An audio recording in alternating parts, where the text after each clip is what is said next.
First thing he wanted to do was to get up in peace without being disturbed, to get dressed, and to most of all have his breakfast.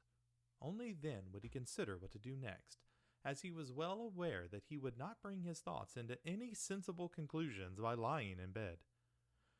He remembered that he had often felt a slight pain in bed, perhaps caused by lying awkwardly, but that had always turned out to be pure imagination, and he wondered how his imaginings would slowly resolve themselves today.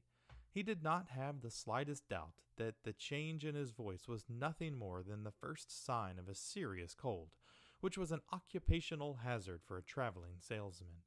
It was a simple matter to throw off the covers. He had only to blow himself a little early and they fell off by themselves. But it became difficult after that, especially as he was so exceptionally broad. He would have used his arms and his hands to push himself up, but instead of them he only had those little legs continuously moving in different directions, and which he was moreover unable to control.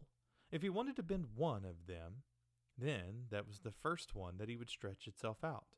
And if he finally managed to do what he wanted with that leg, all the others seemed to be set free and would move about painfully. "This is something that can't be done in bed," Gregor said to himself, "so don't keep trying to do it." The first thing he wanted to do was get the lower part of his body out of the bed, but he had never seen his lower part and could not imagine what it looked like. It turned out to be too hard to move. It went so slowly, and finally, almost in a frenzy, when he was carelessly shoved himself forward with all the force he could gather, he chose the wrong direction and hit hard against the lower bedpost and learned from the burning pain that he felt the lower part of his body might be, well, at present, the most sensitive. So then he tried to get to the top part of his body out of the bed first, carefully turning his head to the side. This he managed quite easily, and despite his breadth and its weight, the bulk of his body eventually followed slowly in the direction of his head. But when he had at last got his head out of the bed and into the fresh air, it occurred to him that if he let himself fall, it would be a miracle if his head were not injured. So he became afraid to carry on pushing himself forward in the same way. And he could not knock himself out now at any price. Better to stay in bed than to lose consciousness. It took just as much effort to get back to where he had been earlier, but when he lay there sighing and was once more watching his legs as they struggled against each other even harder than before, if that was possible, he could think of no way of bringing peace and order to this chaos. He told himself once more that it was not possible for him to stay in bed, and that the most sensible thing to do would be to get free of it in whatever way he could, at whatever sacrifice. At the same time, though, he did not forget to remind himself that calm consideration was much better than rushing to desperate conclusions.